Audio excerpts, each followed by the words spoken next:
নাটোরের সিংড়াই চেয়ারম্যান প্রার্থীকে অপহরণের ঘটনায় 2 জন গ্রেপ্তার হয়েছে। জানা যায় তারা আরেক প্রার্থী লুৎফুল হাবিব রুবেলের সমর্থক। এমনকি অপহরণের ব্যবহৃত গাড়িটি তার। তবে অভিযুক্তের দাবি তিনি ষড়যন্ত্রের শিকার। সব তথ্য নিয়ে তদন্ত করছে পুলিশ। 1, 2, 3 ঢাকায় জমি জিতে নিন 100% ক্যাশব্যাক সহ 20 কোটি টাকার পুরস্কার। নাটোরের সিংড়ায় উপজেলা চেয়ারম্যান প্রার্থী দেলোয়ার হোসেনকে মারধর ও অপহরণের ঘটনায় তোলপাড় পুরো জেলা। এরই মধ্যে সিসি ক্যামেরা দেখে 2 জনকে গ্রেপ্তার করেছে পুলিশ। একজন স্বীকারোক্তিমূলক জবানবন্দিও দিয়েছে। তারা আরেক উপজেলা চেয়ারম্যান প্রার্থী লুৎফুল হাবিব রুবেলের সহযোগী। লুৎফুল হাবিব শেরকুল ইউনিয়নের চেয়ারম্যান এবং তথ্য ও যোগাযোগ প্রযুক্তি প্রতিমন্ত্রী জুনায়েদ আহমেদ পলকের শ্যালক। স্বীকারও করছে আমাদের কাছে যে তারা এখন যে চেয়ারম্যান লুৎফুল হাবিব রুবেলের কর্মী সমর্থক তারা, এবং তারা যে ওই প্রার্থীকে এর আগে হুমকি ধামকিও দিচ্ছে, এটাও তারা স্বীকার করছে আমাদের। গাড়ির নাম্বার দিয়ে আমরা কিন্তু বিআরটিতে মালিকানা যাচাই সহ আমাদের এই কাজটা কিন্তু চলমান রয়েছে, কিন্তু অনেক লোকই বলছে যে গাড়িটি নাকি একজন পদপ্রার্থীর।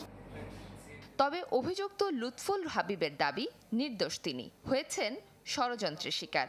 জনগণ যেহেতু আমার সাথে আছে, বিজয় সুনিশ্চিত দেখে ষড়যন্ত্রকারীরা এটা ষড়যন্ত্র করেছে। এখানে যারা জড়িত আছে তাদের আইনগত ব্যবস্থা নেওয়া হোক, সেটা আমার দাবি।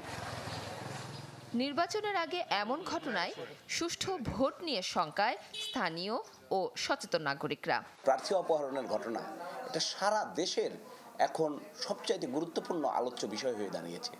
এতে বাংলাদেশের সম্মান নষ্ট হচ্ছে, নির্বাচন ব্যবস্থা নিয়ে সরকারের সম্মান নষ্ট হচ্ছে, কমিশনের সম্মান নষ্ট হচ্ছে। যে তার মনোনয়নপত্র জমা দেবে, সেই সময় যদি কোনো প্রার্থী তার প্রার্থিতা প্রতিষ্ঠা করবার সুযোগ না পায়, এটা নিঃসন্দেহে একটা প্রহসনের শামিল হয়ে দাঁড়ায়। এদিকে ঘটনার দিন কার্যালয়ে কোনো নিরাপত্তা ব্যবস্থা ছিল না। তার সদুত্তর নেই উপজেলার রিটার্নিং কর্মকর্তার কাছে, যদিও দাবি করেন সুষ্ঠু নির্বাচনের জন্য সব ধরনের ব্যবস্থা নেওয়া হবে। নির্বাচন সুষ্ঠু, গ্রহণযোগ্য এবং অবাধ করার জন্য যা যা করণীয় আমরা সকল কিছুর ব্যবস্থা করব, এবং এটা আপনাদের আরও নিশ্চয়তা দিচ্ছি যে এক বিন্দু পরিমাণে এদিক সেদিক কেউ যদি করার চেষ্টা করে, সেক্ষেত্রে আমরা তাৎক্ষণিক আমাদের আইন অনুযায়ী ব্যবস্থা গ্রহণ করব।